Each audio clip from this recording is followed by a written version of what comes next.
Então eu quero dizer para você sobre o que Deus quer nos surpreender com coisas boas. Todos nós que estamos aqui vivendo essa vida, nós enfrentamos no dia a dia situações de desafios. O Senhor diz que até os 120 nós chegaremos. Então você tem pelo menos 120 anos aí para ter uma perspectiva de uma vida bendita, abençoada. Amém? Mas por causa da queda do homem, do pecado, nós enfrentamos muitos desafios e muitas vezes são maiores do que nós. Somos desafiados o tempo todo. Se você quer cruzar os braços, viver uma vida passiva, sem nenhum alvo, sem nenhuma conquista, você vai ser desafiado do mesmo jeito, para sobreviver, e a vida não fica fácil. Mas se você quer crescer, você tem desafios de crescimento, de avanço, de desfrutar o melhor, você vai ser desafiado para crescer, para ser alargado, e a vida vai ter desafios, mas ela vai ficar uma vida mais prazerosa de ser vivida, porque vai ter vitórias. Então todos nós vamos enfrentar desafios na nossa vida aqui, nessa terra, e em alguns momentos, esses desafios, são anseios, são sonhos, são projetos, eles podem se tornar até mesmo ansiedades, e pode fazer com que o nosso coração até mesmo saia da posição de paz e perca a paz, e outras vezes, muitos sonhos que foram gerados, eles acabam sendo frustrados, se perdem, se tornam sonhos esquecidos, projetos que foram abandonados, e outros momentos, nós começamos até a viver apenas para suprir o necessário, enfrentar apenas lutas para vencer a dor, vencer a necessidade, vencer a circunstância que está ruim. Quem entende isso? Ok, no mundo nós vamos ter lutas, Jesus disse isso. Não vai ser uma vida em que você vai passar sem lutar, você vai lutar nessa vida. Então, facilmente, em muitos momentos, nós nos sentimos desencorajados por essas circunstâncias. É muito mais desencorajado quando você não tem ainda o Senhor Jesus Cristo. Mas mesmo nós que temos o Senhor, nos sentimos muitas vezes desanimados, abatidos. Não é um privilégio seu. Estou desanimado, estou abatido, estou desencorajado. Essa luta todo cristão passa. O apóstolo Pedro ensinou sobre isso, que essas lutas desse tempo agora que nós vivemos, esse tempo presente, ela não é um privilégio de um ou de outro cristão. Todo cristão passa por momentos de lutas e algumas vezes de abatimento na alma. Quem está comigo? E muitas vezes nós chegamos a pensar em desistir, ficamos desencorajados, perdemos o foco, tiramos o foco do sonho, do projeto, do que vai ser bom, e investimos nossa vida em resolver coisas pequenas e sobreviver, e viver a vida sobrevivendo. Mas o que o Senhor quer é que você seja abençoado. O que não vemos muitas vezes nessas circunstâncias, ficamos tão focados que nós esquecemos que agora que nós temos um Senhor que é Jesus Cristo, esse Senhor Jesus tem um Pai. O Pai de Jesus Cristo é Deus. E Ele, por causa da nossa fé em Jesus, também nos fez filhos. Recebemos uma posição de filhos amados. Então, da mesma forma que foi com Jesus, é conosco. O Pai não tira os olhos de você. Ele está o tempo todo olhando para você e Ele está trabalhando para que você possa crescer e desfrutar o melhor. Às vezes parece que Deus se calou, que Ele não está agindo, cadê Deus, eu estou sozinho. Mas Deus, Ele está trabalhando a seu favor. Ele está por detrás ali de você, Ele está, talvez não está agindo naquele momento diretamente, mas indiretamente Ele está guardando, e Ele está cuidando, e Ele está trabalhando nas circunstâncias a seu favor, para que você desfrute o melhor, porque é assim com um pai natural. Existem processos na nossa vida. Uma criança nasce, ele nasce bebê, e ele precisa do pai, da mãe, para cuidar de todos os detalhes, mas ele não vai ficar bebê a vida inteira, ele vai amadurecendo, ele vai crescendo, ele tem que passar por fases. Então ele vai ter uma fase dele ser desafiado, ele vai sentar, ele vai começar a se esforçar para ficar de pé, ele vai ter uma fase de engatinhar, uma fase de começar a caminhar, a dar os primeiros passos, uma fase de andar, de correr, uma fase de ficar agora independente, conseguir viver uma vida por si. Quem entende isso? Estão comigo aqui? Amém. E um pai saudável, um pai que tem sabedoria, ele permite que o filho viva as fases. O filho tem um momento que o pai vai colocar o filho no chão, e vai deixar ele lá no chão, para ele aprender a engatinhar. Não tem como pular etapas, ele tem que se arrastar no chão, engatinhar. Ele vai com certeza comer coisas que não deve comer, faz parte da formação do sistema imunológico dele. Alguma coisinha do chão ele vai pegar e vai dar uma chupadinha lá numa lesma e vai ficar branquinha. Faz parte, filho. Eu sei que os pais modernos querem criar assim numa redoma de vidro, mas não é saudável. A criança tem que passar por processos de amadurecimento. Mas o pai está junto, a mãe está junto. Um pai responsável, ele não deixa a criança lá, vai ficar aí engatinhando, à noite a gente se vê. Não é assim. Durante o dia está junto, está ali cuidando. Então tem hora que parece que está engatinhando, as coisas não andam. Mas pode ter certeza, Deus está lá, o pai está olhando para você. Você precisa de passar por essa fase. Você precisa de ganhar força, amadurecer. Quem está comigo? Mas essa criança começa a andar, não pensa que ela vai andar sem nenhum ralado. Ralar o joelho faz bem para a saúde de qualquer criança. Ela vai começar a dar os primeiros passos e vai dar uma raladinha no joelho, vai cair, vai chorar, vai levantar e vai aprender a andar. Algumas pequenas quedas fazem parte, alguns momentos que parece que as coisas não estão acontecendo, mas você tem que entender isso. Deus é o seu pai, e Ele está com os olhos sobre você, e Ele está guardando você, Ele está livrando do mal, Ele está trabalhando nas circunstâncias, Ele está forçando você a exercitar sua musculatura, a exercitar sua inteligência espiritual, sua inteligência emocional, intelectual. Ele está te alargando, porque Ele quer te colocar numa posição de alta autoridade, de reino, de poder, de glória, e você precisa de amadurecer, você precisa de crescer. Então a geração hoje é muito assim, mimimi, não pode falar, não pode contrariar a criança. Aí vira um adolescente fraco, não pode contrariar. Aí ele está lá na internet, lá apaixona, a menina dá um fora nele, ele nem nunca viu. Aí ele não entrou em depressão. A menina vai lá, se aventura, e aí faz alguma coisa, ela se expõe lá, é seduzida e abandonada. Não, eu quero me matar. E se mata. A geração está fraca, filho. A menina é abandonada pelo namoradinho, nem devia estar namorando, não tem maturidade para namorar, e está lá, vai aventurar essa aventura louca, que é o relacionamento entre o homem e uma mulher, que é para gente maduro. Isso é para gente maduro, não é para criança. Decepcionei, agora eu sou lésbica, não quero mais saber de homem, eu quero mulher. Estou muito claro hoje? Não quero saber mais de mulher, porque eu fui abandonado pela minha mãe. Não quero saber de homem, porque o meu pai traiu a minha mãe, meu pai foi um mau pai. Pelo amor de Deus, filho, essas coisas acontecem mesmo. Vai acontecer coisas ruins. Por isso que Jesus veio, para te guardar, para te salvar. Só precisa de Salvador quem está sofrendo. Tivesse tudo bom, Jesus não tinha vindo. Só que eu te digo mais ainda, Jesus resolveu tudo lá na cruz. Só que você vai ter que aprender a amadurecer. E maturidade é processo que você tem que passar. Você vai ter que aprender a amadurecer um passo de cada vez, que também você não vai virar uma pessoa madura. Nós até falamos profeticamente, o irmão é discípulo, o irmão está no cursão, vocês agora estão maduros, mas não é maduro nada, porque não tem criança madura, e não tem adolescente maduro, não existe adolescente maduro. Estão comigo? Não existe nenhum adolescente que já tenha naturalmente maturidade, é impossível. Alguém entende isso? Nós vamos passar por um processo de amadurecimento, Mas eu não estou falando de adolescência só natural, espiritual também. Você chegou agora na vida cristã, o Senhor vai te amadurecer.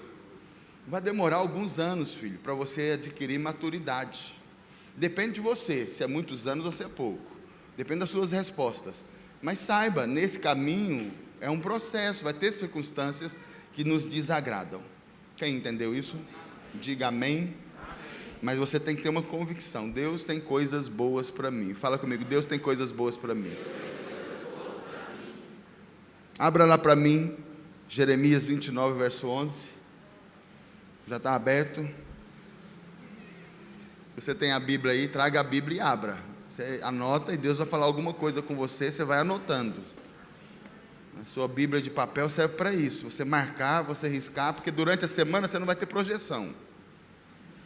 Durante a semana, quando você estiver passando por alguma circunstância, você precisar dessa palavra, você não vai ter projeção lá, você não vai falar, projeta aí para mim. Então você tem que abrir a sua Bíblia e ver o que você marcou.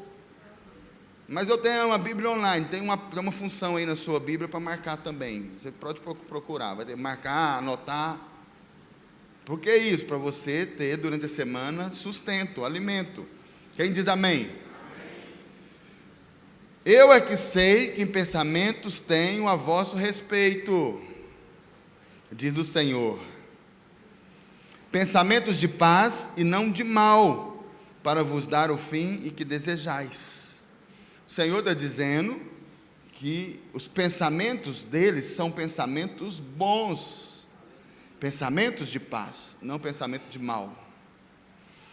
Mas os pensamentos de Deus são bons e Ele deseja dar para você o que você deseja, para vos dar o fim que desejais. Coisas que estão no seu coração como desejo, como sonho, Deus quer te dar. No processo talvez vai ter luta, no processo talvez vai ter um alargar, alguma dor emocional para ter um alargar, de ter que perdoar, de ter que aceitar, de ter que se posicionar, de ter que confrontar, de ter que contrariar, alguma luta física de ter que se disciplinar, de se posicionar, às vezes dormir menos, às vezes reconhecer, eu sou preguiçoso, por isso que as coisas não acontecem, eu vou mudar de vida agora. É luta, e processo espiritual. Mas Deus quer dar para você o que Ele colocou dentro do seu coração. Quem diz amém? Amém. Aleluia. Então o que eu tenho que fazer com você é te ensinar e te lembrar sempre isso, como uma atitude profética, que vai acontecer coisas boas.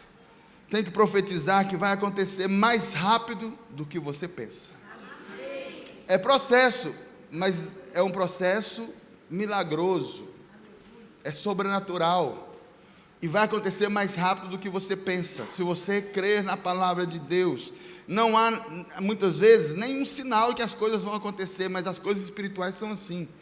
Você está passando por um processo e parece que não vai acontecer, parece que não está mudando nada, mas de repente o dia amanhece. Vocês já viram um dia amanhecer? Alguém já acordou assim de madrugada e ficou olhando para ver o dia amanhecer? E aí, de repente, você está assim, está escuro, de repente ficou claro. Repentinamente o sol aparece e fica tudo claro. Às vezes a luta está grande, filho, e o processo está difícil, você está até desanimado, desencorajado, mas vai acontecer mais rápido do que você pensa. Porque quem está cuidando de tudo é o papai. Pode ser que você não veja nada mudando nesse momento, mas permaneça firme numa atitude de fé. Está mais próximo do que você pensa a bênção de Deus na sua vida. O milagre está mais perto do que você pensa. Diga amém. Amém. Diga eu recebo. Fala aleluia. Aleluia. Porque depende do Senhor. Ele está querendo te ensinar a exercitar a fé, mas depende dele o milagre acontecer.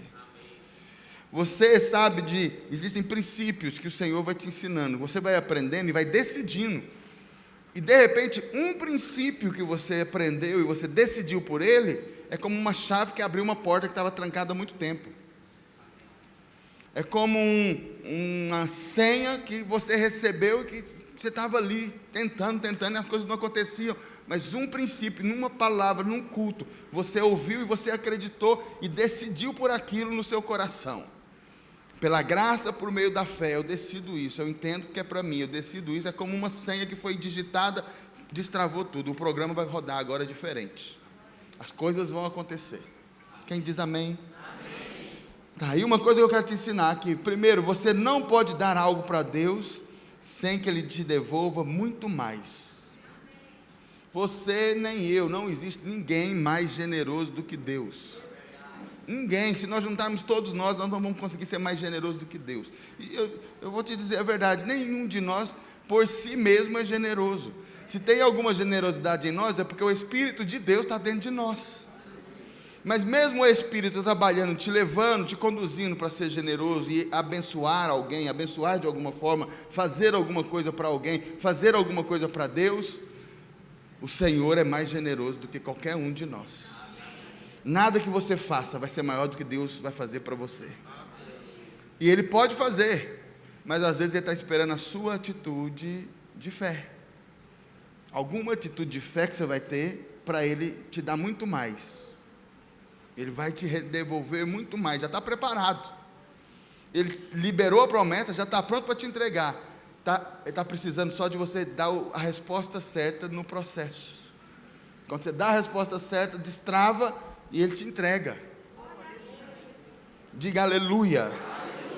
Vamos ler lá, 2 Reis, capítulo 4. Conta a história de uma mulher.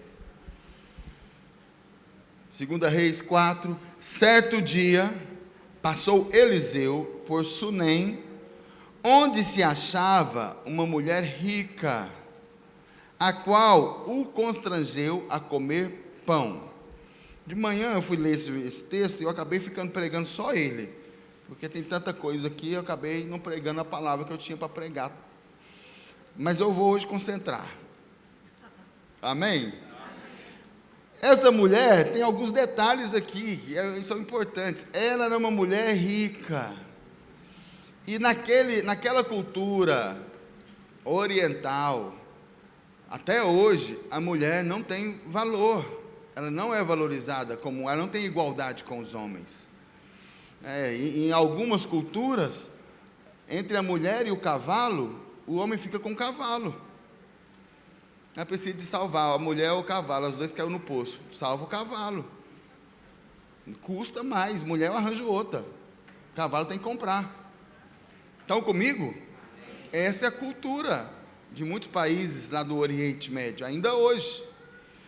Mas aqui está dizendo que essa mulher era rica, então tinha alguma coisa especial, porque para falar que ela era uma mulher, já tem alguma coisa diferente, e contar que ela era rica, quem está comigo? Não era normal. Talvez tinha um marido rico, a mulher de um marido rico. Essa mulher tinha um posicionamento, porque a riqueza do marido, ela administrava essa riqueza, ela era alguém especial. Quem diz amém? Ela decidiu abençoar um homem de Deus, Eliseu, era um profeta, e ela decidiu que ia abençoar a vida dele. Ele passava sempre por ali, fazendo o seu trabalho como um profeta, levando as coisas de Deus, a palavra de Deus.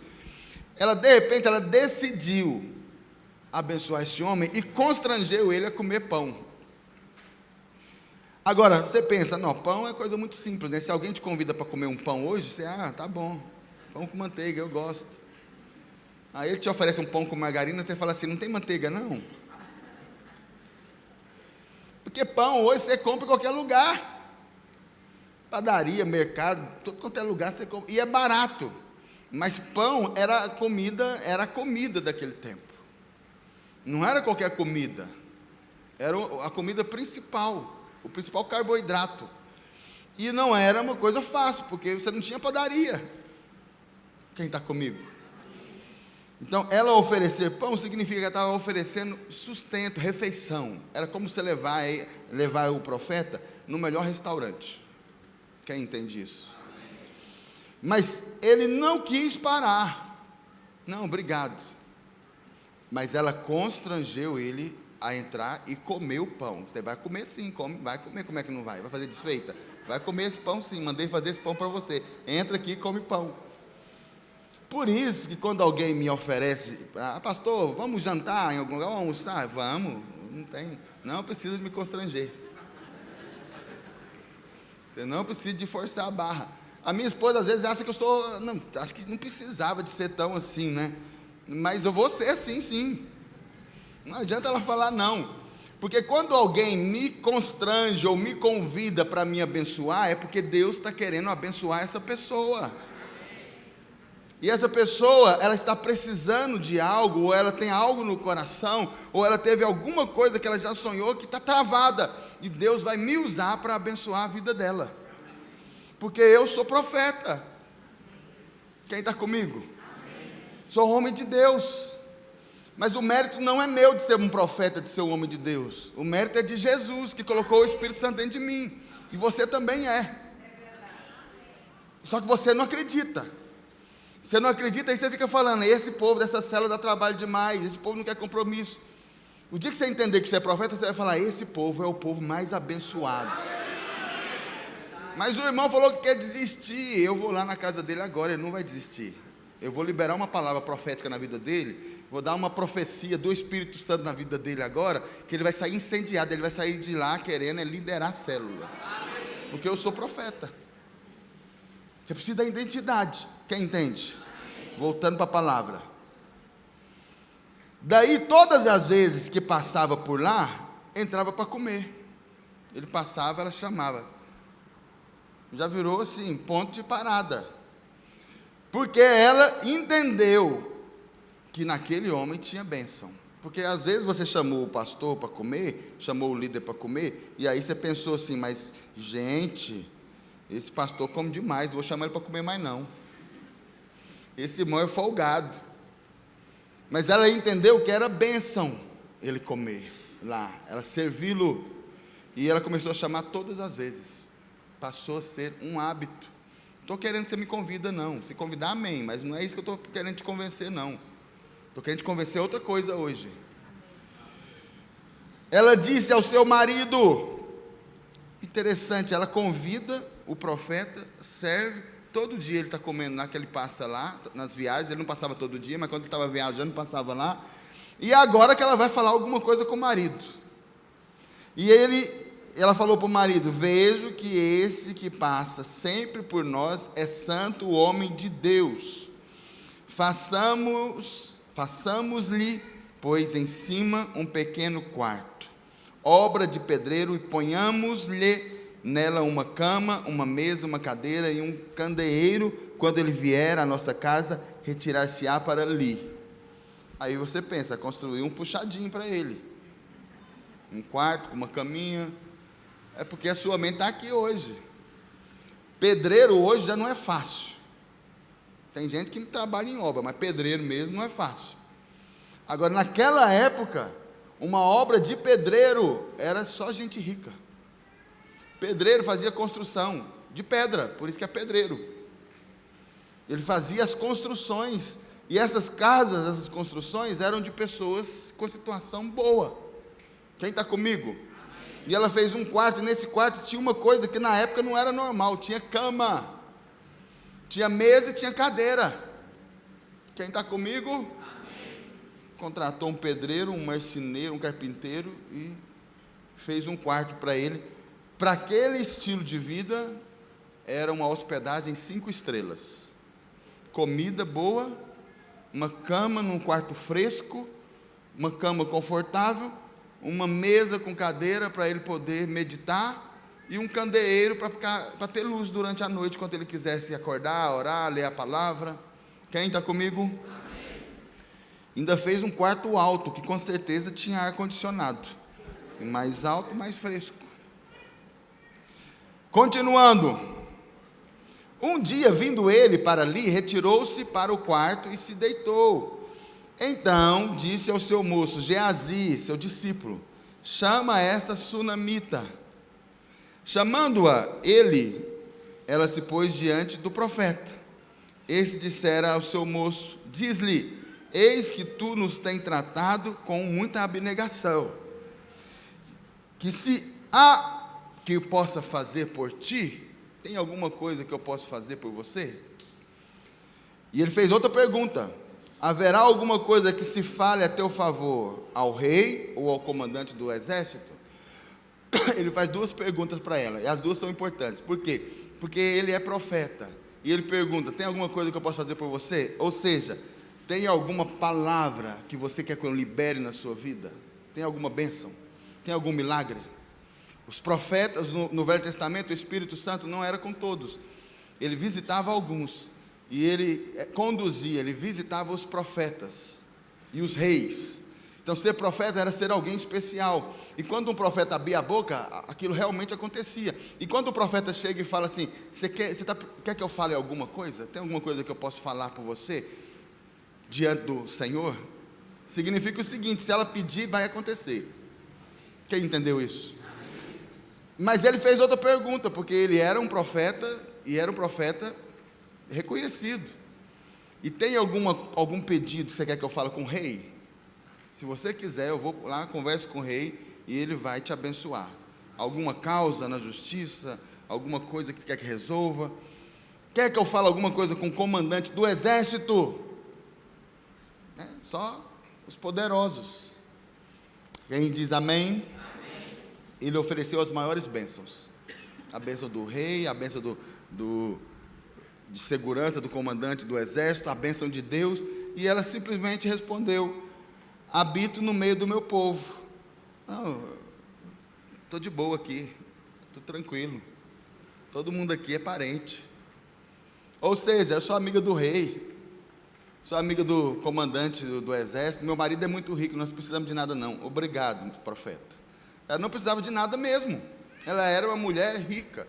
Ser rico já era uma coisa extraordinária. Agora, a Bíblia dizer que ela era uma mulher rica, ela era alguém que estava resolvida na sua vida. Ela não estava buscando a Deus porque precisa, não. Alguém está comigo aqui?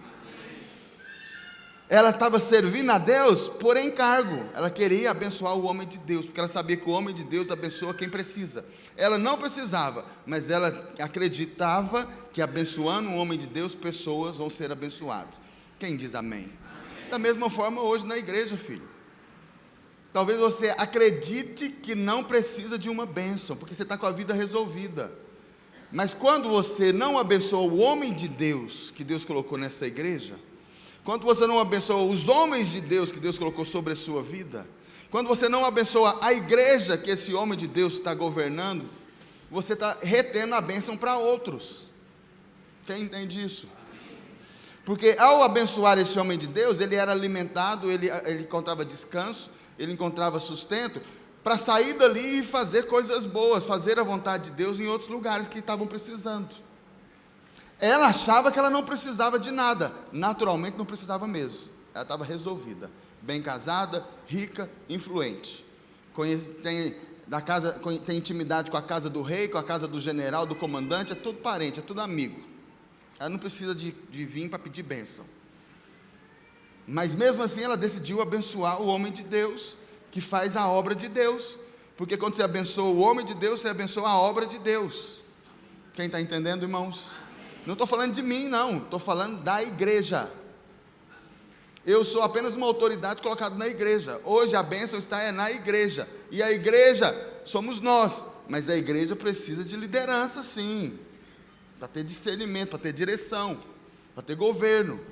Quando você abençoa a igreja, mesmo que você ache que você não precisa, você está abençoando a obra de Deus, e pessoas que precisam vão ser alcançadas por você. Mas mesmo que você pense que não precisa, você precisa sim. Não tem ninguém que não precisa. Até essa mulher aqui que achava que não precisava, ela precisava sim. Chamando-a, continuando. Então disse o profeta: que se há de fazer por ela? Geazi respondeu: ora, ela não tem filho, e o seu marido é velho. Aqui tem uma outra coisa que eu acho interessante, porque a mulher, o profeta Eliseu foi um grande profeta. Ele podia orar para Deus e falar: Deus, o que essa mulher precisa? Mas ele não fala com Deus, ele fala com o discípulo. O que eu posso fazer para abençoar ela? E o discípulo dele, que em outros momentos demonstrou ser carnal, aqui ele foi espiritual e disse: ela não tem filho. e o marido dela já é velho. Com certeza, essa mulher jovem, em comparação com o marido, tem dentro do coração um anseio que toda mulher tem, de ser mãe. Mas aconteceu alguma coisa, ela é estéril, e o marido já velho, então eles não podem ter filhos dentro desse casamento. Alguém entendeu isso? Disse Eliseu: chamando a ele, ela se pôs à porta. Disse-lhe o profeta: por esse tempo, daqui a 1 ano, você abraçará um filho. Uma simples frase, porque ele sabia quem ele era. Daqui a 1 ano, você vai estar com seu filho no colo. Só isso que ele falou. Quando ele disse isso, ela levou um choque. Foi algo que ela não esperava. E ela disse: não, meu senhor, homem de Deus, não minta a sua serva. Não briga comigo. Sério, não briga comigo, fala sério. É uma expressão de espanto, porque com certeza ele não mentia, ele era o homem de Deus. E concebeu a mulher e deu à luz um filho no tempo determinado. Determinado por quem? Pelo profeta. Quando fez 1 ano, segundo Eliseu lhe dissera. O milagre é liberado da boca de um homem de Deus. Sempre, Deus faz assim. E a igreja tem uma missão, uma função: treinar os homens e as mulheres que chegam aqui como filhos do diabo, salvar, pregar o evangelho e ensinar eles a serem homens e mulheres de Deus. Quando você vem num evento igual ontem, nós estamos treinando os juvenis e os adolescentes a ser homem e mulher de Deus. Quando eles começarem a ter revelação disso, eles vão abrir a boca e conforme eles têm determinado, vai acontecer. Mas quando você vem num encontro com Deus, nós estamos pegando pessoas que chegam aqui ímpias, viciadas, às vezes presas no pecado, no vício, algumas querendo morrer, e nós pregamos o evangelho, elas são salvas, e nós começamos a trabalhar com elas para elas se tornarem homens de Deus, mulheres de Deus, e aquilo que você determinar vai acontecer. Então, quando você decide ser como essa mulher e abençoar o homem de Deus, abençoar a igreja, a liderança da igreja, você está contribuindo para que as pessoas possam ser alcançadas, vidas sejam transformadas e os planos de Deus se cumpram. Mas tem uma coisa que é muito legal que Deus vai fazer. Tem coisas que estão lá no seu coração que você acha que até não precisa mais. Deus vai desenterrar e vai fazer existir. Porque essa mulher nem pensava mais em ter filho. E quando o profeta falou que ela ia ter filho, ela assustou. Mas aquilo reativou o sonho dela. E 1 ano depois ela estava com o bebê no colo. Conforme foi determinado, a bênção aconteceu. Diga aleluia. Aleluia. Ela semeou na vida de um homem de Deus. E quando ela semeou na vida desse homem, ela estava semeando na obra de Deus. Quem entende disso? É certo que quando você me chama para jantar, eu vou ser abençoado, eu vou jantar com você. Seja comida simples ou comida chique. Ou para almoçar, ou para tomar um café, um pão de queijo, seja o que for, eu vou lá. Mas isso, você precisa entender, tem algo por detrás disso. Você não está abençoando a mim, você está abençoando aquele que me enviou. Mas como que eu abençoo a Deus? Deus não precisa de bênção. Você abençoa a obra que eu estou fazendo. Você está liberando na obra que eu estou fazendo, a obra vai avançar. Mas você me abençoar com um pão, não exime você de sustentar a casa de Deus. Você me abençoar com comida, não exime você de sustentar a casa de Deus. A casa de Deus precisa ser sustentada. Porque na casa de Deus, na nova aliança, é o lugar onde nós treinamos os homens de Deus e as mulheres de Deus. Efésios capítulo 4, verso 11. Ele mesmo concedeu uns para apóstolos, profetas, pastores, evangelistas e mestres. O Espírito Santo concedeu os dons, com o fim de aperfeiçoar os santos, com o propósito de treinar os santos, para o serviço de edificar a casa de Deus. A igreja está treinando você para você ser homem de Deus, para ser mulher de Deus, desfazer as obras do diabo, ser um profeta, abrir a boca e desfazer obras do diabo. Mas também ela está te treinando para você treinar outros que vão também ser boca de Deus, homens e mulheres de Deus, vão ser tirados do inferno, trazidos para a vida, e vão ser homens e mulheres de Deus, independente do seu chamado ministerial. A igreja tem esse papel, treinar os santos para edificar o reino de Deus aqui na terra. E nós, quando investimos alguma coisa na igreja, o Senhor vai fazer coisas na nossa vida. Você nunca pode dar para Deus mais do que Ele vai dar para você. Aquela mulher semeou na obra de Deus quando ela estava semeando aquele homem. Na velha aliança, o Espírito Santo ele vinha sobre alguns, estava sobre esse homem. Hoje o Espírito Santo está na igreja. A igreja que faz essa obra. A igreja é o centro da nossa bênção. Nós vamos abençoar a igreja. Ela não sabia o que ia colher, e ela não fez por interesse, mas tinha coisa no coração dela que só Deus lembrava, nem ela lembrava. Um filho estava lá no coração dela, e ela já tinha esquecido, virou um sonho esquecido, um desejo que ficou para trás, apagado, pelas circunstâncias, pelos desânimos, pelas circunstâncias naturais. O Senhor foi lá, desenterrou isso do coração dela, e trouxe à existência, somente para ela ser feliz. Diga aleluia. Aleluia. Ela naturalmente não precisava de nada. Era rica, amiga do rei, amiga do capitão do exército, do general do exército, mas Deus queria dar para ela uma coisa que dinheiro não dá. Tem coisas que Deus quer te dar, que dinheiro não vai te dar, que capacidade natural não vai te dar. Tem coisas maravilhosas que Deus vai fazer na sua vida, que os seus recursos naturais não são capazes de te entregar. E alguns ficaram apagados, esquecidos, enterrados, e o Senhor vai trazer à existência. O que essa mulher fez? Simples, ela começou dando um pão. Pequenas coisas que você faz para abençoar a casa de Deus. Porém, aquela mulher tinha sonhos e projetos que foram frustrados, mas agora Deus traz a existência e realiza. Aquela mulher sunamita ficou até surpresa quando o profeta falou, e ela achou que ela não precisava de nada, mas o sonho que estava no coração dela se realizou.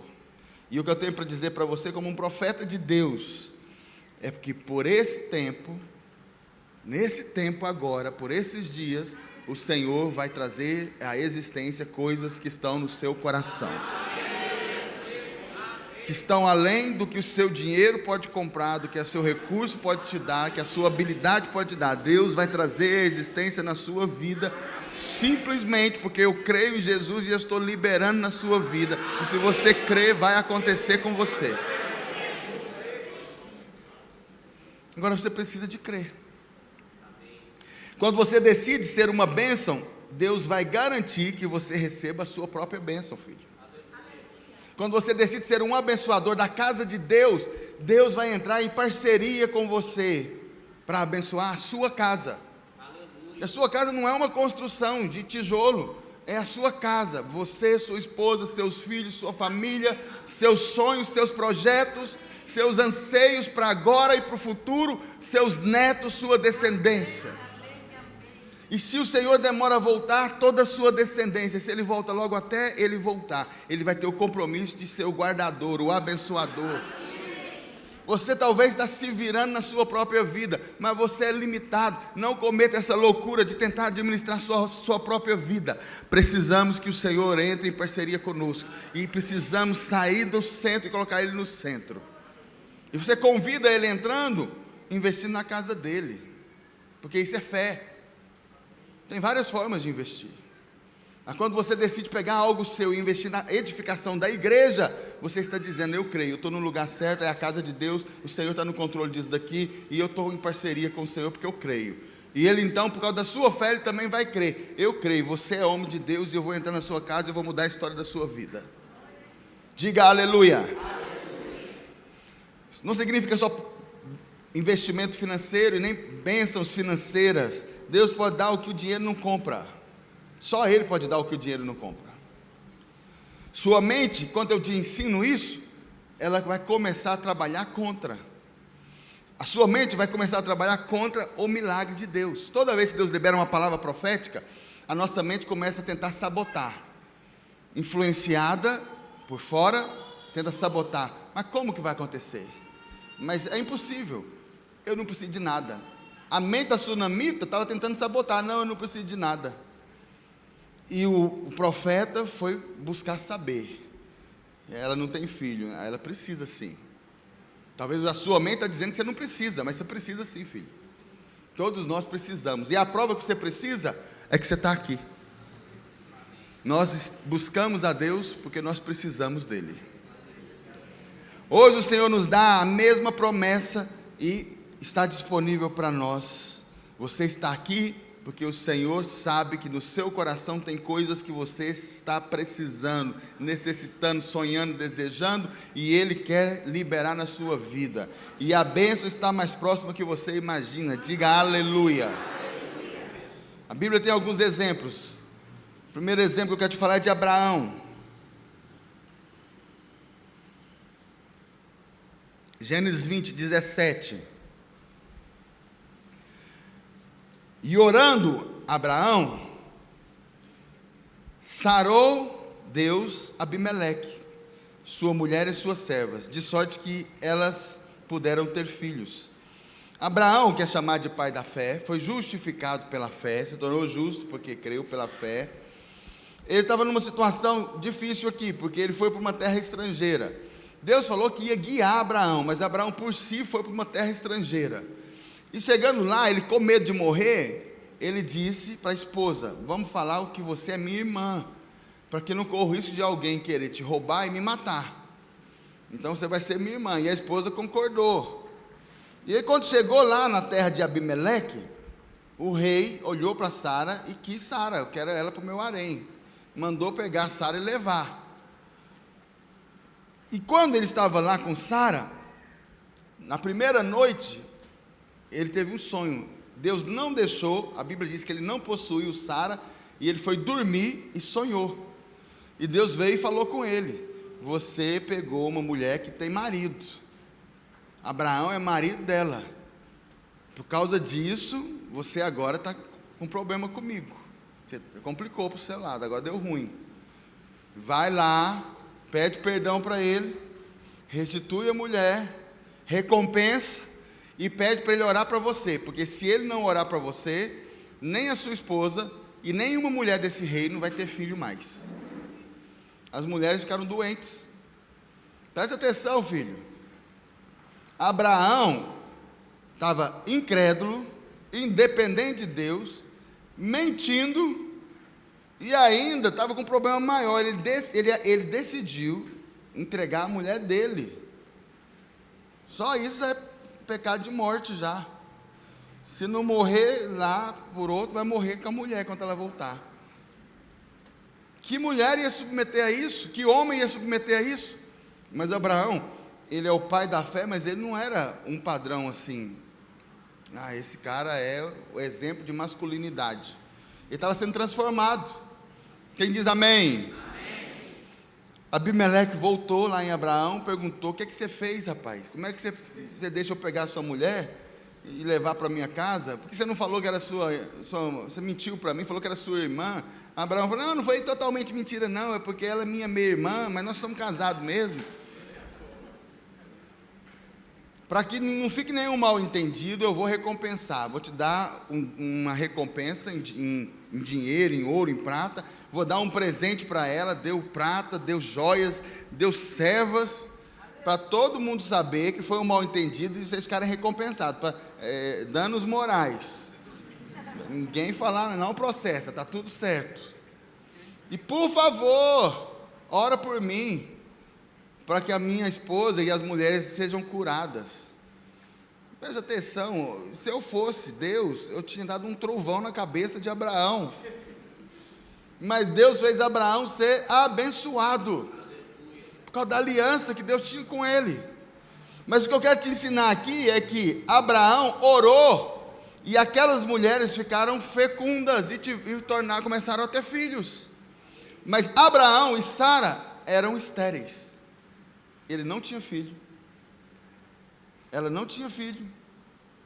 Ele orou por um milagre, abençoando com um milagre que ele mesmo não tinha. Quem está comigo? Amém. Ele orou por algo que ele ainda não tinha. Então Deus vai fazer isso com você. Eu não tenho, e eu não penso, eu não tenho autoridade, mas eu lembro, eu sou homem de Deus, eu tenho o Espírito Santo, eu abro a boca e profetizo, e a pessoa recebe, e depois ela vem e conta para mim o tamanho do milagre, e eu fico morrendo de inveja.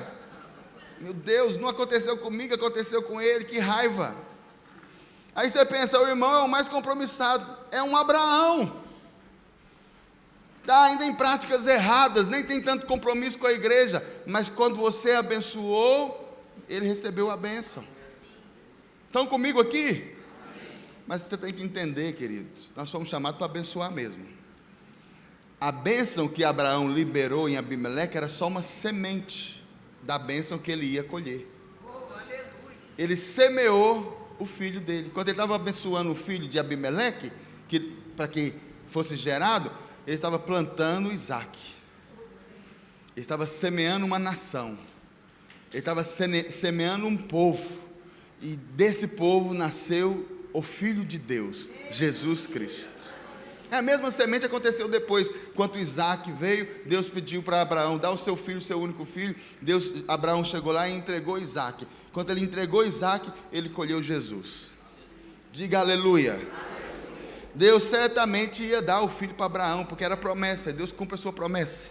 Fala para o irmão do lado, Deus cumpre sempre a sua promessa. Mas ele estava trabalhando, ele estava ensinando para Abraão o processo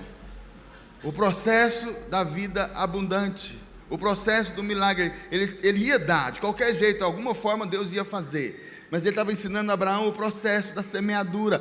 Abra a sua boca, abra os seus recursos, use os seus dons e abençoe.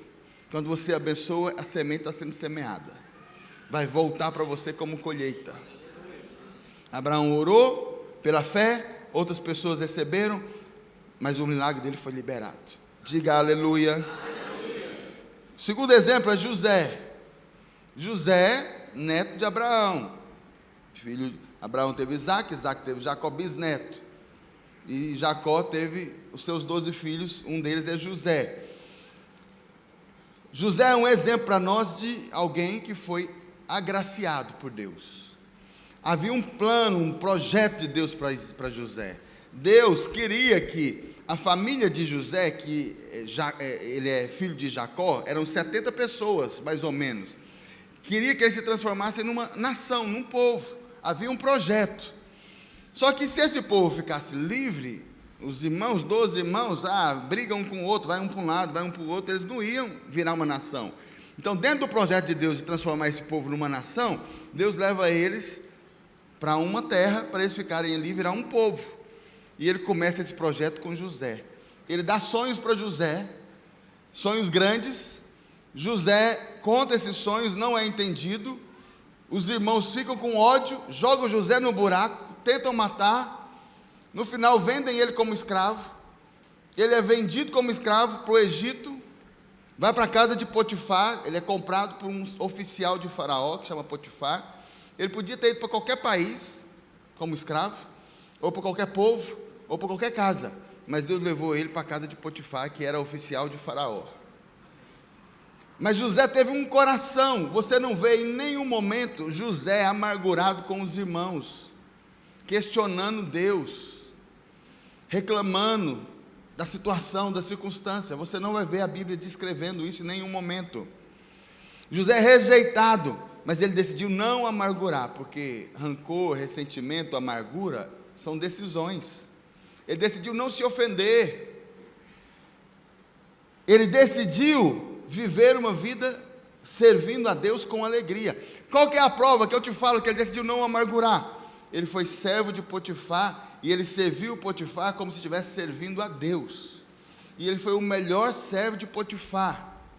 E ele serviu tão bem que Potifar viu, a bênção está com você, e colocou ele para ser o administrador de todos os seus negócios. Quando você está amargurado e você está ressentido, você acorda de manhã e vai trabalhar, você vai murmurando, você vai reclamando. E quando você pega o ônibus para trabalhar, você vai reclamando do ônibus, você vai reclamando do horário, você vai reclamando do motorista. Você chega na empresa, você vai murmurando, você junta com outros murmuradores e vai murmurando. E quando você vai fazer o trabalho, você faz ele mais ou menos, só para receber o salário no final do mês. Mas quando você não tem um coração cheio de mágoa, de ressentimento, tem um coração cheio de gratidão, você quer fazer o melhor.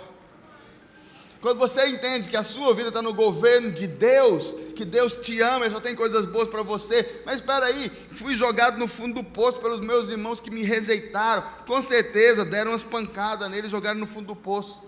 Mas Deus tem coisa boa para mim, eu não sei porquê, mas Deus tem coisa boa para mim. Ele foi feliz, serviu o faraó como se estivesse servindo a Deus. Alguém diz amém? Amém. Tudo que ele fazia então se tornava bendito. Sabe, porque muitas vezes sua vida não rompe, filho, porque você fica cheio de justiça própria, achando que merece alguma coisa, que precisava ser tratado melhor, que merecia um salário melhor, que merecia uma posição melhor, que você é melhor do que o outro. E aí você trabalha insatisfeito, você serve insatisfeito em casa. Você acha que você merecia uma esposa melhor, uma esposa que acerta tudo que você quer. Você fica amargurado com o marido, que você acha que merecia um marido melhor, um marido de Hollywood, bonito, musculoso, servo, rico, faz tudo que você quer.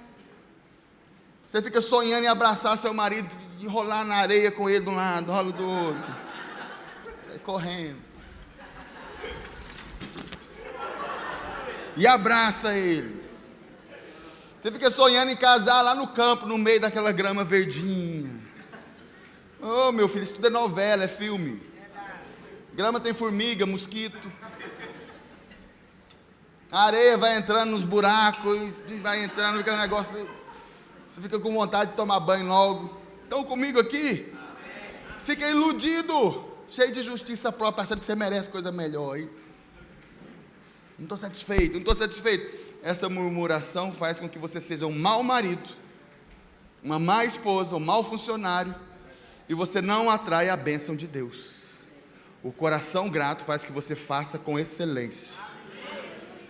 Se você entende que liderar essa célula é bênção de Deus, você vai fazer com excelência. Ninguém vai ter que chegar em você para dizer, você tem que orar no prédio.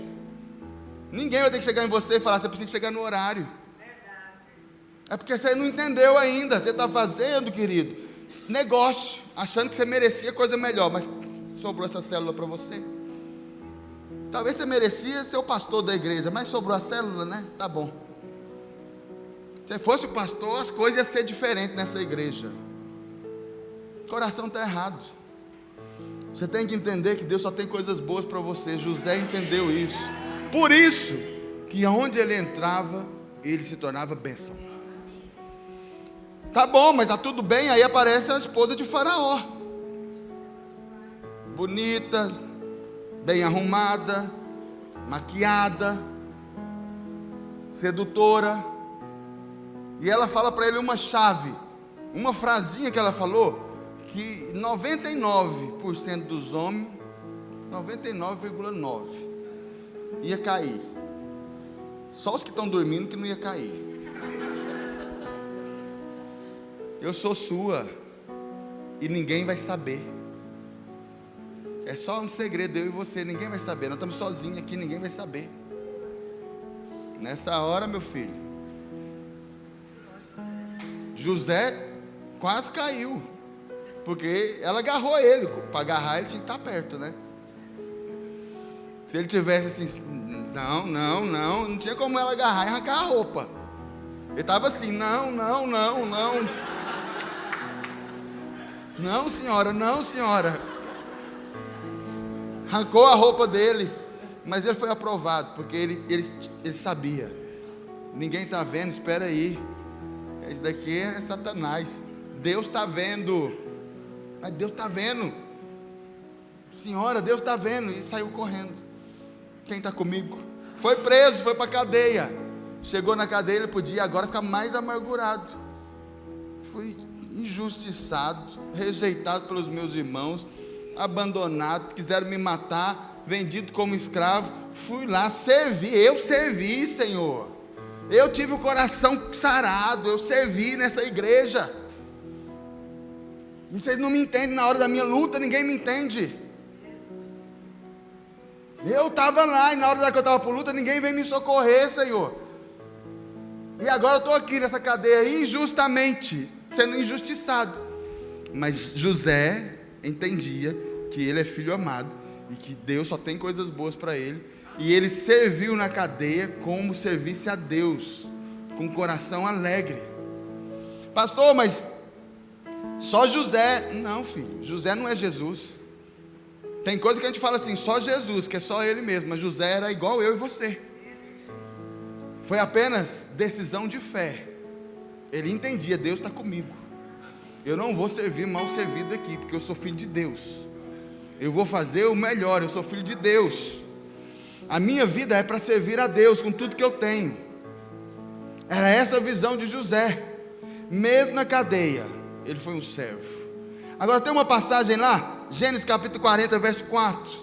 Chegou 2 presos do faraó. Eram presos especiais, porque José não foi para qualquer cadeia. Ele foi para a cadeia dos oficiais de faraó. Era a cadeia para quem tem curso superior, Polícia Federal, crimes federais. Só quem cometeu crime contra faraó ia para essa cadeia. E lá, o comandante, vendo que José era servo, ele fez algo. O comandante da guarda pô-los a cargo de José. Os 2 presos chegaram, era preso de faraó. Ele escalou José para servir os 2 que chegaram presos. Você vai servir esses 2 presos aqui. O faraó mandou eles para cá.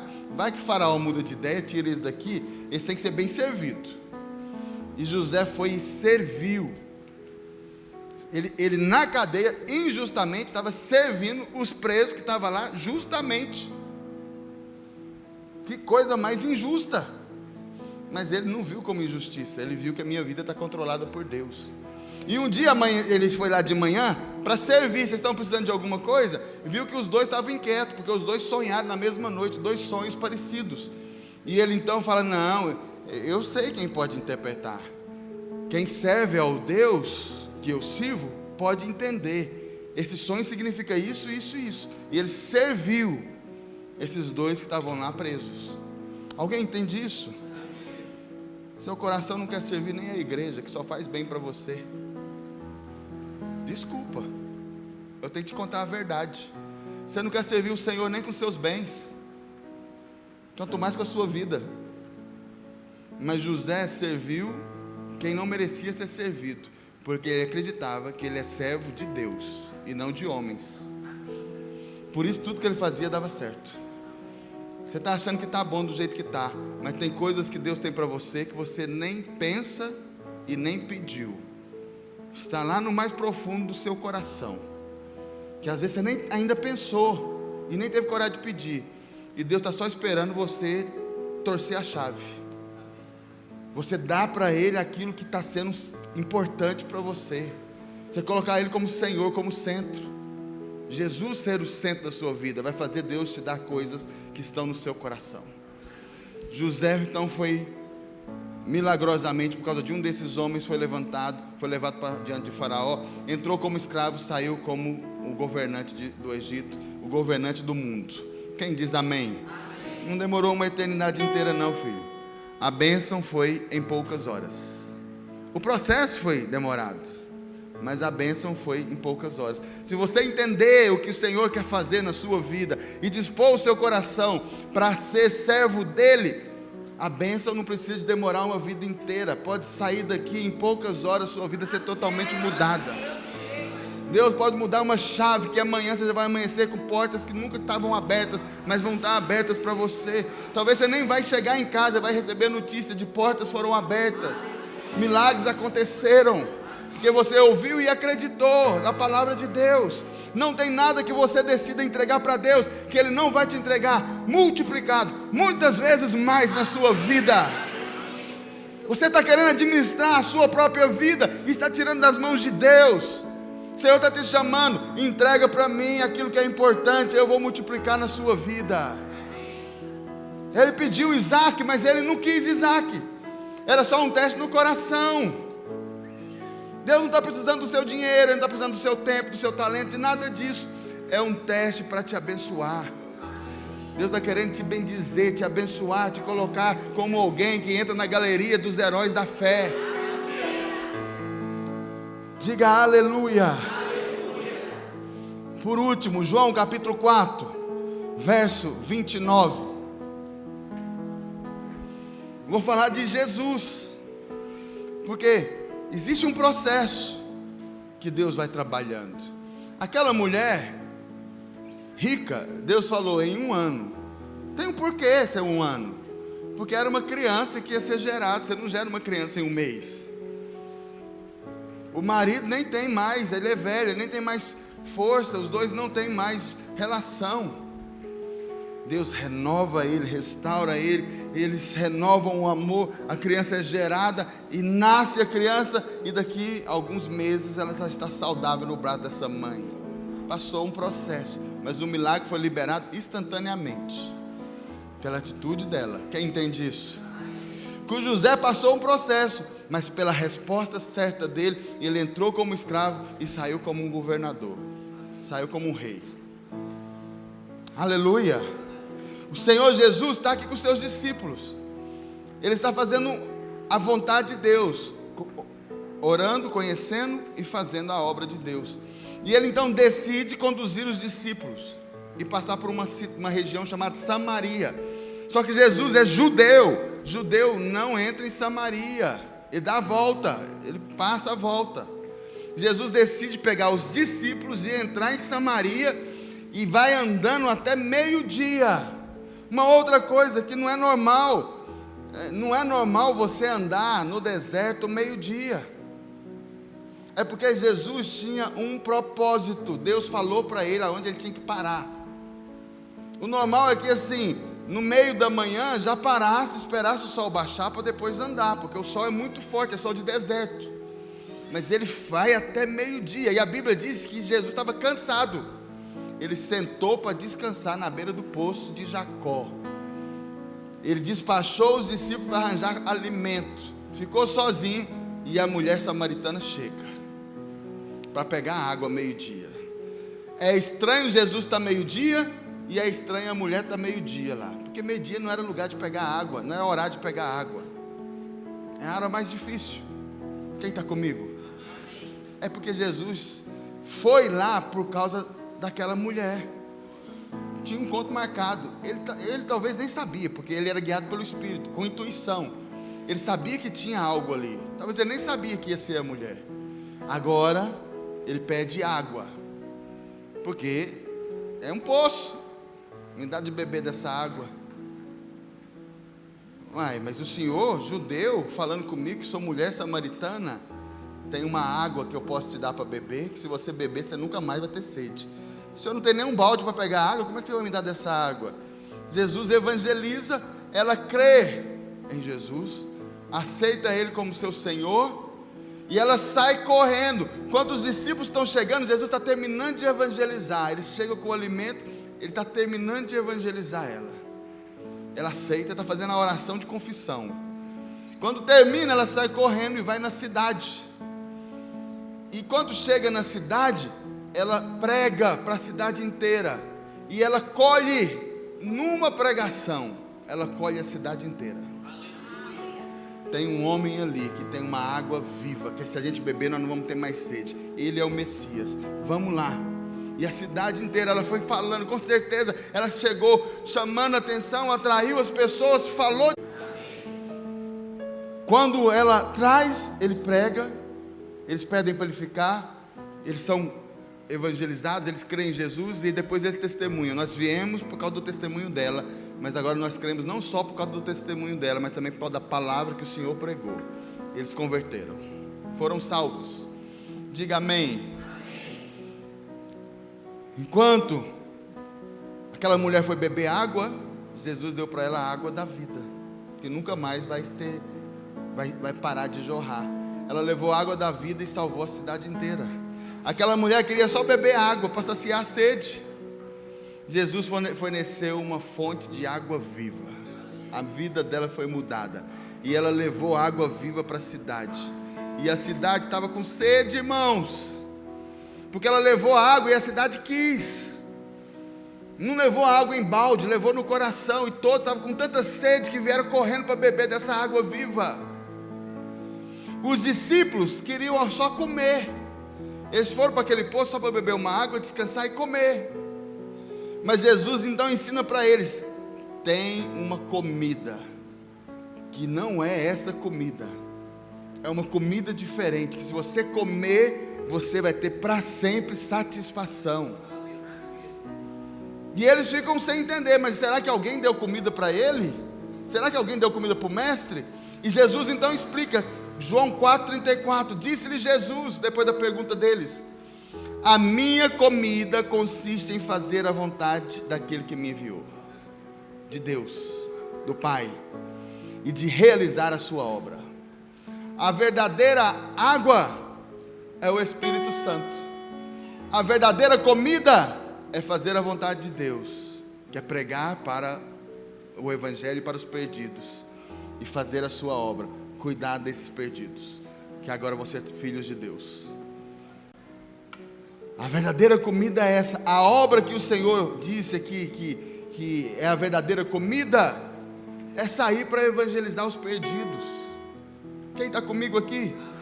A obra que o Senhor estava fazendo até aquele momento, a única coisa que Ele fez nessa passagem, desde que chegou naquela cidade, Ele nem bebeu água. Ele foi para o poço para beber água, mas você não vê Ele bebendo água. O que Ele fez ali? Foi pregar para uma pecadora rejeitada, que estava perdida, e com certeza estava com o coração angustiado, porque ela se sentia condenada, vivia escondida, com vergonha e com medo. Jesus pregou, só fez isso, pregou para ela. Os discípulos chegam com a comida, e Ele fala: tem uma comida que vocês não conhecem, vocês têm que conhecer. E que comida que é essa? Aí Jesus explica, João capítulo 4, verso 35, em seguida o Senhor ensina qual que é a verdadeira comida e qual que é a obra do Pai. Não dizeis vós que ainda há 4 meses até a ceifa, colheita, ceifa é colheita. Eu porém vos digo, erguei os olhos e vede os campos, pois já branquejaram para a colheita, para a ceifa. O ceifeiro recebe desde já a recompensa, e entesoura o seu fruto para a vida eterna. Ceifeiro é quem está colhendo. Ele recebe desde já a recompensa e entesoura o seu fruto para a vida eterna. E de Sarte se alegra tanto quem semeou, quanto quem colheu. Qual que é a obra de Deus? A verdadeira comida é você conhecer a vontade do Pai e fazer a obra de Deus. Mas Senhor, qual que é a obra de Deus? Vocês olham para as pessoas e acham que elas não querem Jesus, mas elas estão prontas para aceitar Jesus. Outros já vieram e falaram, lançaram a semente. Outros têm lançado a semente, e as pessoas ouviram e caiu na terra. O coração delas é a terra, a semente é o Evangelho. Caiu no coração, elas estão sedentas por um milagre. Elas querem uma mudança de vida. Elas estão precisando sair do medo, da rejeição, da angústia, da tristeza. Elas estão precisando de um milagre, estão precisando de Deus. Mas vocês olham e dizem, eles não querem Deus. O campo não está pronto, mas o Senhor está dizendo, o campo já está pronto. Sai lá, abre a sua boca e prega, e fala de Jesus. Aquela mulher saiu, foi na cidade, entrou dentro da cidade, abriu a boca e falou de Jesus, gritou sobre Jesus, e ela trouxe uma grande colheita para o Senhor, que iam para o inferno, e agora aceitam Jesus, e vão para o céu. Essa é a obra de Deus. Salvar o perdido, curar o enfermo, libertar o cativo, anunciar a volta do Senhor Jesus.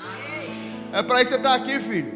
Você não está aqui para ficar religiosamente sentado como um bom crente, com um bom caráter. A videira é boa porque ela ensina as pessoas a ter um bom caráter. Não é para isso que Deus te salvou, não. Porque isso não é ensino, isso é natureza. Quando você nasce de novo, a natureza de Deus vai fazer uma obra dentro de você. Ela é mais forte. Você vai ser transformado no seu caráter. Você vive essa vida imerso na palavra, no Espírito e na vida da igreja. é mais forte, você vai ser transformado. Basta permanecer na vida da igreja. Mas você não foi chamado para isso, você foi chamado para conhecer a vontade do Pai e fazer a sua obra. E a sua obra é essa: os campos estão prontos para serem colhidos. As vidas precisam de alguém ir lá e falar o evangelho da graça. Mas eles não querem saber de crente, é porque alguém lá falou a lei. Você vai lá e vai contar a verdade. A verdade é o evangelho da graça do nosso Senhor Jesus Cristo. Quem diz aleluia? Muitos acreditam que essa colheita vai demorar. Eu não sou capacitado, eu não tenho habilidade, eu não sei o que falar. As pessoas têm um coração duro. A cidade não quer saber de Jesus. Mentira. Essa mulher não sabia o que falar. Ela ouviu e já saiu e abriu a boca. Samaria era uma cidade que não gostava de judeus, e Jesus era judeu, e eles saíram para ouvir Jesus, porque Ele é a fonte de água viva, que sacia a sede. As pessoas estão com sede, seu vizinho está com sede, tem gente perto da sua casa lá, que é vizinho, que é parente, que é conhecido, que está querendo morrer agora. Está tão seco a vida dele que ele está pensando em se matar. Outros estão presos lá na casa, em angústia, em depressão, em rejeições, em casamento destruído. Está seco, o mundo está seco, e você tem a fonte de água viva dentro de você. Abra sua boca, se exponha, saia da posição, dá alguma coisa da sua vida para Deus. Para de viver essa vida egoísta para si mesmo. O que adianta ser um bom amigo, ser um bom parente, e as pessoas morrerem e ir para o inferno? E muitas estão morrendo em vida. Está lá socialmente sorrindo e se alegrando, mas individualmente estão morrendo em vida, secas por dentro, triste, angustiada, depressiva, com medo, sem alegria. Ela sai, ela bebe, ela diverte, ela dança, ela se solta bebendo, e às vezes até fazendo coisas ilícitas, como droga, como pecados, tentando preencher o vazio, a sequidão. Mas não tem outra fonte, a fonte é Jesus. E você tem essa fonte, abre a boca que vai jorrar. Muitos acreditam que a colheita não está pronta, mas Jesus já disse: a colheita está pronta, os campos estão prontos. Você é o ceifeiro, mas eu não semeei, outros semearam. Você vai entrar na colheita de outros. Outros vieram nessa cidade antes e pregaram, e evangelizaram, e oraram. Tem 10 anos que nós estamos orando aqui, todos os dias por essa cidade. Outros oraram, mas antes de nós aqui, de eu chegar aqui, dessa igreja estar aqui, outros também oraram. Por isso que eu cheguei aqui para colher. É assim, e tem oração que nós vamos fazer, que outros vão colher. Essas crianças e juvenis vão fazer uma grande colheita, porque nós estamos semeando. Está pronto, filho. Para de justificar. A sua falta de fruto é apenas um sintoma do seu egoísmo. Sua falta de vidas é um sintoma de você viver para si mesmo. Você não tem Jesus como centro. O centro é Jesus te servir, e não você conhecer a vontade do Pai e servir ao Pai. Porque quando você conhece e serve ao Pai, o resultado é uma grande colheita. É isso que aconteceu aqui. Mas o Senhor também ensina que tanto aquele que semeou, quanto aquele que saiu para colher, vai receber recompensa. Não tem ninguém que faça alguma coisa para Deus que Ele não te dê multiplicado muitas vezes mais. Tanto quem semeia, tanto quem semeia na vida de um homem de Deus, com um pão, com uma hospedagem, com oferta. Tanto quem semeia na vida da igreja, tanto quem semeia na vida dos homens e mulheres de Deus, tanto quem dizima, quanto quem também está servindo, falando lá na célula, discipulando, pregando o evangelho. Todos que são semeadores vão ter a sua recompensa. Mas quem sai para colher, a palavra está dizendo, o ceifeiro, o que sai para colher, hoje, ele recebe hoje a sua recompensa. desde já o ceifeiro vai receber a sua recompensa. Pedro perguntou: Senhor, é só para a eternidade? Filho, você deixou a sua vida por mim e por meu evangelho. Nessa vida você vai colher, você vai ter recompensa. Mas também o ceifeiro recebe desde já a recompensa e entesoura e junta um tesouro para a vida vindoura. É uma recompensa aqui e é uma recompensa na volta de Jesus. Para quem sai do centro, coloca Jesus no centro como uma fonte de água viva e abre a boca para falar de Jesus para quem está sedento. Mas tem um amigo que eu insisto, ele não quer. Não dê pérola para os porcos. Você vai falar e pessoas sedentas vão querer. Abra a sua casa, chama seus amigos, faz uma reunião e abre a boca e testemunha do que Jesus fez na sua vida. E fala o evangelho da graça, que Jesus se entregou na cruz para mudar a vida deles. Não importa se você é rico ou se é pobre, cada um vai pescar no ambiente que Deus te colocou. Mas uma coisa é certa: alguns a recompensa vai ser enriquecer, outros já são ricos, e a recompensa vai ser Deus dar coisas que estão no seu coração. Não tem nada que você faça para Deus que Ele não multiplique e te devolva muitas vezes mais. Existe uma colheita para ser colhida, e é agora, filho, não é para depois. Vidas estão prontas para ser colhidas, e quem acreditar vai desfrutar da recompensa agora. É a promessa de Deus. Nessa semana nós vamos estar falando disso nas células, mas semana que vem nós vamos estar abrindo as nossas casas. Se você nem pensou em abrir a sua casa, fala para o seu líder: eu quero abrir a minha casa, eu quero trazer gente, quero que as pessoas ouçam o evangelho e elas sejam salvas. A fonte de água viva vai brotar, e o Senhor vai te dar recompensa nessa vida e na vida vindoura. Você vai ter satisfação, recompensa, e vai também ter um tesouro para o reino. Quem crê, diga amém. Fica de pé em nome de Jesus Cristo.